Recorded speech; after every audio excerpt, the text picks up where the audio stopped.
Chapter 31. Kirtan Loor's hands convulsed into fists. Who is more stupid, a fool or someone who relies upon a fool? Zekathine's initial report about a planning meeting for what the rogues would be doing to bring Imperial Center down had seemed promising. Thine had told him who had attended, and it had pleased Loor to learn Aiella Wasiri and Corin Horn had been reunited. The fact that he'd not known Aiella was living right under his nose did not thrill him, but her location had been outside his area of immediate interest until she became part of Rogue Squadron's operation. The data files that the Imperial Intelligence Organized Crime Division had sent over to him had provided interesting information on Fleury Voru, as well as the Deveroni and Demaniel Kith, but of Asir Salar they had no record. Though he had been chastened before by Isard about drawing unwarranted conclusions, Loor decided Salar was probably a member of some Bothan spy network. The possible existence of an independent Bothan intelligence operation on Imperial Center suggested the alliance was not wholly a unified front, which meant Isard's strategy for dividing and destroying them piecemeal had even greater merit. What angered Loor was Thine's deception, a deception that became quite apparent from subsequent reports. Thine had said the first meeting had merely been organizational and had not produced any sort of a working plan. In the 5 days since that meeting, though, Thine had been given certain tasks to perform that ran outside the usual duties he had within Black Sun. Initially, he had overseen the collection of all sorts of data from the Black Sun's gambling and spice operations on Imperial Center, but he only collected the data cards. He had no idea what information they contained. After 2 days of that, he had been shifted over to equipment procurement. While his activities provided Loor with an interesting window on the black market availability of almost anything, it did not give him the sort of information that would be useful for countering the rogue's operation. Thine was overbuying weapons and having them delivered to any number of sites. In this, Loor recognized an effort to provide far too many sites for Imperial intelligence to adequately cover. It seemed clear to Loor that Thine had been isolated by the command group and given jobs that, while valuable, were not crippling and bungled. Thine was not the only person buying weapons on the black market, so Loor had to conclude that perhaps none of the arms Thine had collected would be used.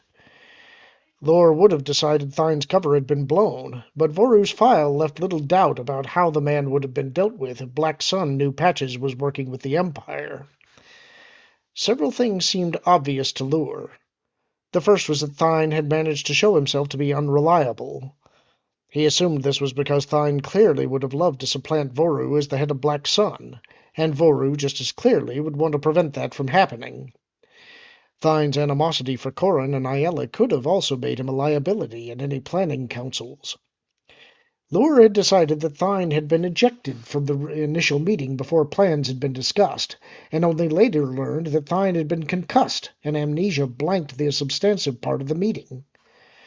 The spy within Rogue Squadron had not been present at the meeting. The spy's subsequent reports had been singularly useless. The Planning Council had compartmentalized the jobs needed to complete the operation, so the spy's activities proved less enlightening than Thine's. Having Rogue Squadron personnel maintain a low profile did make sense, since they were not as familiar with Imperial Center as other members of the conspiracy, but it made their activities useless as indicators of what was going to happen. The only saving grace in all of it was that things appeared to be building slowly.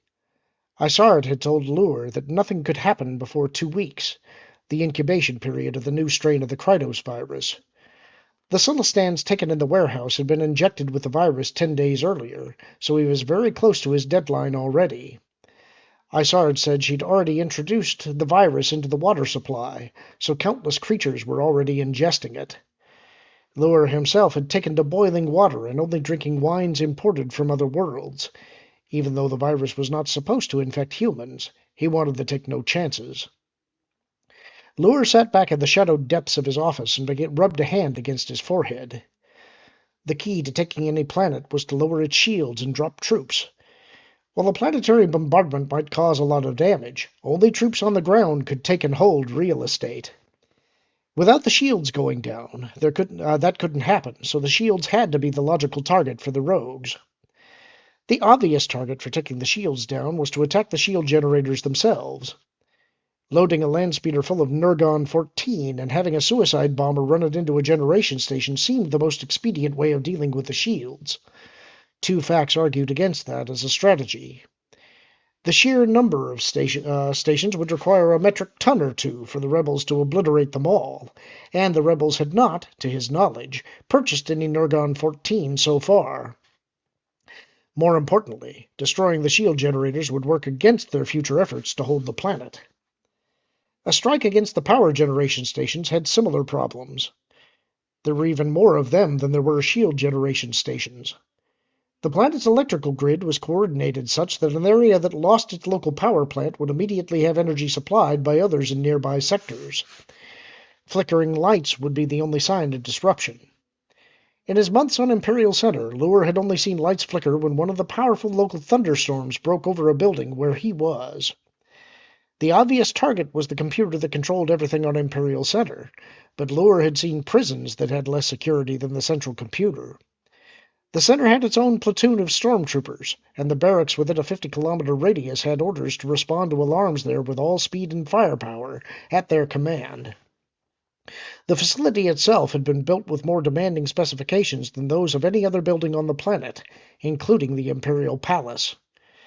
Rumor had it that if the Death Star had been used against Imperial Center, the computer center would have been a recognizable and salvageable piece of debris. An armed strike on the computer center would seem doomed to failure, but the presence of Rogue Squadron did make it a bit more viable. If they had fighters, and fighters of various types were available on the black market, they might be able to intercept and down some of the incoming troops. That would give the attackers more time, though the outcome would still be dismal for the rebels. The ground-based TIE fighter squadrons in their area would be able to counter the fighter threat, so placing them on alert was a precaution he would suggest to Isard. Perhaps the most difficult part of guarding against the rebel action was balancing on the razored edge of Isard's plan. She wanted to give Imperial Center to the rebels, saddling them with responsibility for a population that would drain them of Bacta and fluid capital, effectively hobbling them and pinning them in one place. If his precautions against rebel action were too obvious, the rebels might do something unusual, giving them the planet before she wanted them to have it, or worse yet, convincing them to scrub their invasion. The idea of facing her anger if things went wrong filled Loor with dread. Still, there are only 4 more days until her minimum deadline, 2.5 weeks until the maximum. I'm close to success.